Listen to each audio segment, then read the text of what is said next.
Hi, I'm Daniel Lutiz, and welcome to Book 101 Review. Book 101 is all about the books that I read for the last 40 years, and today I have my special guest. She is the author of the book A Story About Pizza, no other than Miss Erica the Archangelo. Welcome to Book 101, Miss Erica. Can you please introduce more about yourself? Yeah, thanks for having me, Daniel. I'm Erica D'Arcangelo. I'm the author of a story about pizza and also a children's book called Pietro's Pizza. Hmm. So, Miss Erica, what inspired you to write a story about pizza? So, my grandfather was an Italian immigrant. He came over from Abruzzo, Italy, around 1910 with his family, and he actually went to work in the coal mines. And his dream was to open a pizzeria. So, this story follows his journey of his life and if he achieved this dream to open the pizzeria. Yes, definitely. Pizza, pizza everywhere, a famous one. So, how did you depict the challenges of Pietro face as a coal miner? Well, when I was living in Pennsylvania, I went home for a year when my father had heart surgery. I Yes. started going to our family pizzeria, and my dad would tell me all the stories about my grandfather and the coal mines. And I went into the restaurant and I saw all the old relics and all the things that he kept. And I just started to research the coal mines and I was able to really replicate the story of how his life was. I mean, he was pulled out of school at 9 years old and he worked in the mines from 9 years old until he was probably in his early 40s. Mm. So, in what ways does the narrative illustrate the merging of Italian and American culture through the lens of pizza? So, really captures, I think, both Italian and American culture because it was my grandfather, his three brothers, his parents, and they basically go on this journey as an Italian family immigrating to America and kind of having these same Italian customs, but also learning these different American customs along the way. And just almost shows the story of the family. Mm. Yes, definitely. So, how does the establishment of the Arts Pizza Shop serve as the symbol of perseverance and the pursuit of American dream? Well, I mean, my grandfather's dream his whole life was to open this pizzeria, and he came over from Italy. He had nothing, worked in the coal mines, he was very poor, and he really just never gave up on his dream. And then the outcome is this pizzeria that's now been there for now 70 years. And he wanted to have a legacy and something he passed down to his family, and that's what this pizzeria was for him. So, how did you use a motif of a pizza to explore the themes of love, community, and culture identity? Well, in my book, pizza and Italian food and just food in general was kind of the thing that ties everything together. Each chapter, the characters are making some type of an authentic dish, and at the end of that chapter, there's a recipe that goes along with that. And so it really follows the culture and tradition with the family and food married to it. Hmm, certainly. So, in what ways does the book highlight the broader history of Italian immigration to the United States in the early 1900s? Well, it follows the journey from Abruzzo when they go onto the boat, when they arrive in Ellis Island in New York. And then, as they kind of get used to being in the country and they go to this place where there's work, which is the Berwyn White coal mines, which is probably about 6 hours outside of New York. And it just goes through this immigration journey of this whole family from not only the parents, but also the four boys. Hmm, yes. So, how does Pietro's story reflect the experience of many immigrants seeking a better life in America during that era? Well, it really follows it because I think a lot of immigrants came over during that time because they wanted a better life. But when they got to America, the reality of that for a lot of them, it wasn't the case because I know, like, for my grandfather, he was pulled out of school at 9 years old. He had to work in the coal mines, in the elements in Western Pennsylvania in the winter. And there were safety issues, there were child labor issues. And I think a lot of these things that happened, they weren't things that were expected when people initially came over from different countries. Mm, yes. So, what challenges did Italian immigrants like Pietro face in adapting to American society? And how are these challenges depicted in the book? Sure. So there were challenges with education, with money, with speaking the language. And what it really shows is just a matter of personality. Like, some individuals came over and it was really difficult for them to adapt to the fact that maybe it wasn't what they expected when they came over. And then there were other people, like my grandfather, for instance, he never complained. And even though he had to go through these difficult things, he maintained a really good attitude and he continued to progress and work towards his goal. Certainly. So, how does the narrative address the concept of cultural preservations amidst of assimilation to a new country? Well, it addresses it because a lot of the traditions that were the Italian traditions, like the foods and the, going to church on Sunday and having Sunday dinner and having the traditional holiday meals, all those things, they stayed with the family. And there are things that were not only with the family as they came over from Italy, but things that were then passed down to our family, things we really still do today. Hmm, yes. Tradition. In what ways does or in what ways that you convey the significance of food, particularly pizza, in maintaining cultural connections and traditions? Well, pizza is really the center of it all. So the book goes through this, beginning where Pietro, who's my grandfather, he stops and he gets his last slice of pizza when he's in Abruzzo. And then when he gets to New York, the first thing he eats is pizza. And Mm, then yes. throughout, his life and these hardships, he keeps thinking about pizza and he keeps wanting to make pizza. And then someday he finally makes the move to do this, and that becomes his life. And it's really built on this love of pizza and this love of food. So, how does Pietro's entrepreneurial spirit, or yes, entrepreneurial spirit, influence his family's legacy and community around him? He really set an example for all the people around him because he was very caring about others and he was very hardworking. And even now today, like, that's where I learned hard work, was from him and from my parents. And so I think when kids are growing up, they really watch to see what their families do, and it really molds them for the future. So this is kind of what was passed down, of just this like hardworking entrepreneurial spirit. So, Miss Erica, the pizzeria that your grandfather established is still alive, still in business. Yeah, it's still open. That's awesome. So, what Yeah. lessons about resilience and determination can readers draw from Pietro's experiences? Well, there's two things. So the first thing is to never give up on your dream. I mean, my grandfather worked most of his life in the coal mines. He opened this pizzeria. Here we are 70 years later, it's still open, still family owned and operated. And then the second thing is that nothing good comes out without hardship. Hmm. Like, that is just part of the journey, is to experience hardship. And the more you want to do, the more hardship you're going to experience. Yes, it's not a matter of luck, people. Hardship. If you want to earn millions of money, you need to do hardship.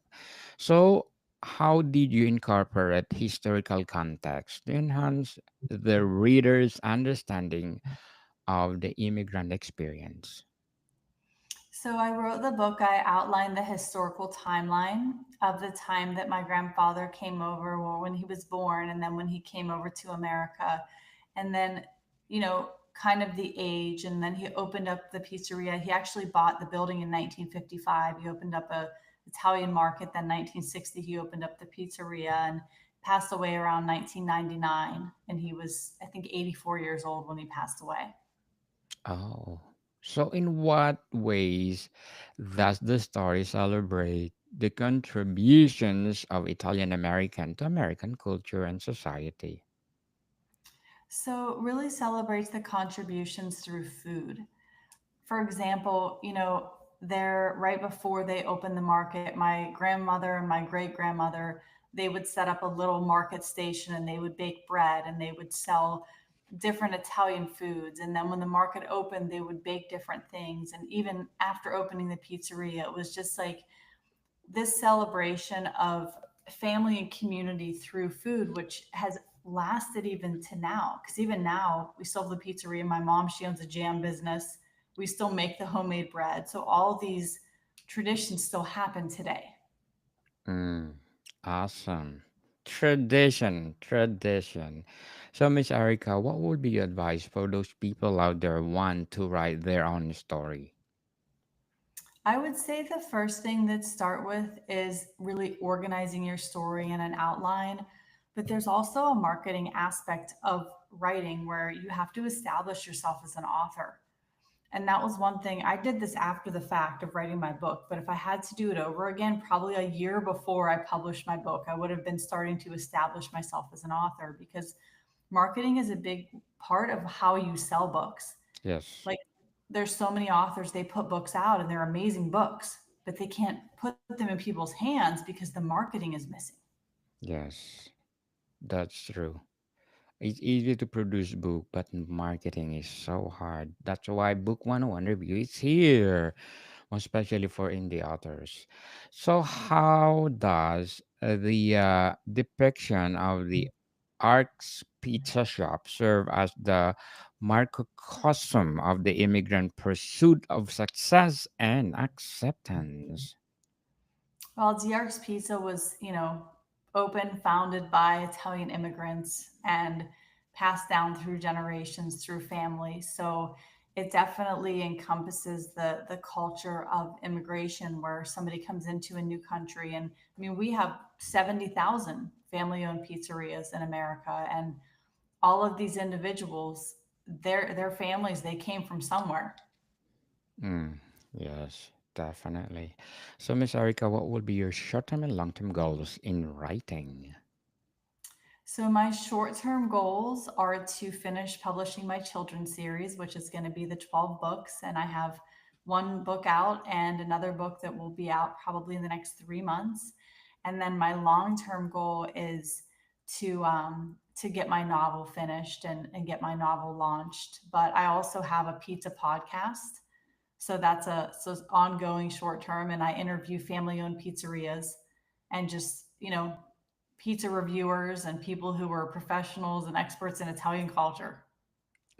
Awesome. So, did you publish your children's book already? Can you share to us? Can you show to us? Yeah, The sure. It just came out on February 9th, which is National Pizza Day. So this is a little mini, Yay! and we have a bigger Yes. version too, but this is the paperback. Congratulations, Miss Erica, for another milestone. Thank you. Pietro's Pizza. Yep. So, Miss Erica will be again another episode with me, and let's talk about Pietro's Pizza coloring book. Is it a coloring Yeah. book? I have so the coloring book, this is the coloring book and it goes with the book. That's awesome. That's awesome. Yeah. So, I'm inviting you again to come back and let's talk about that separately. So, what narrative techniques does Erica the Arcangelo, or I mean yourself, to employ a create engaging, heartfelt story? So the narrative for me is going over and really having like the main character, which is the protagonist, and setting up the antagonist and the supporting characters. And with writing, I think like anything else is like an evolution. You Yes. you storyboard out the characters, the chapters, the what you want to write in each chapter. And I really love the process because the process of the narration It's it's just like a storytelling narration, which is very nice, very therapeutic to do for I think a lot of writers. So, if you describe Erica de Arangelo as a writer, what are they? I think the writing is going to be very positive, very charismatic, and it's going to really take you back to where these things happened and a lot of detail. So you really know, like, you feel like you're there. And any book that I've read, when you feel like you're there, I feel like it's the best kind of a book.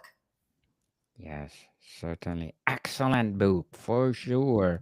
So, how does the book explore the theme of identity, both personal and cultural, through Pietro's journey? The book explores identity because Pietro comes over to America as a young boy. And at the time, he doesn't really know what his identity is. He knows he loves pizza. He goes into the coal mines and he's not happy. This isn't his purpose in life. He knows what he wants to do. And as he grows, he more and more goes through his identity. I want to say identity crisis, but he starts to really know who he is and what he wants and what he wants to do because he has all this time to think about it. Mm, for sure. In what ways does the story about pizza highlight the importance of community support in achieving personal and professional goals?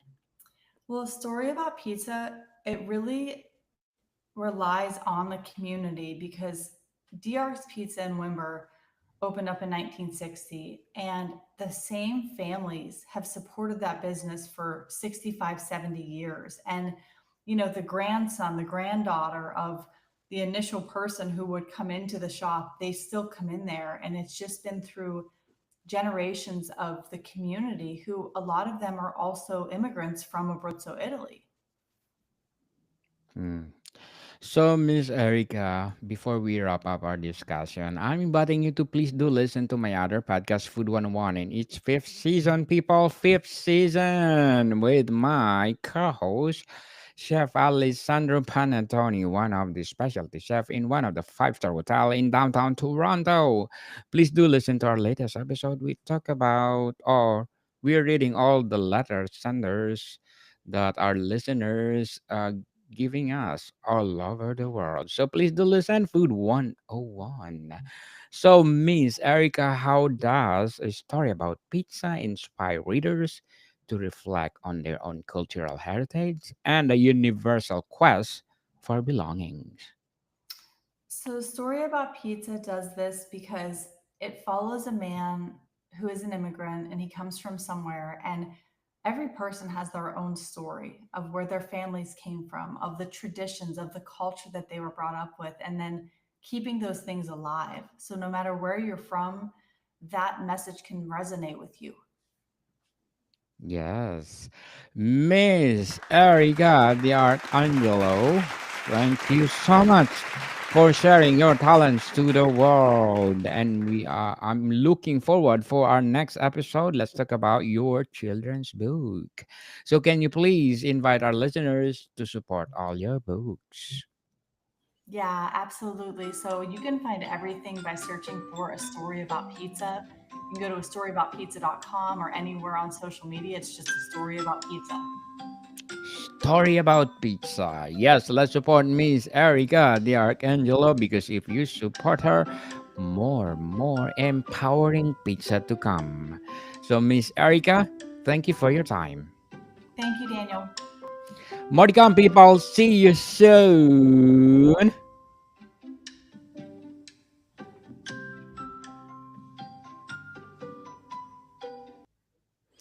So, looking forward for our next episode, Miss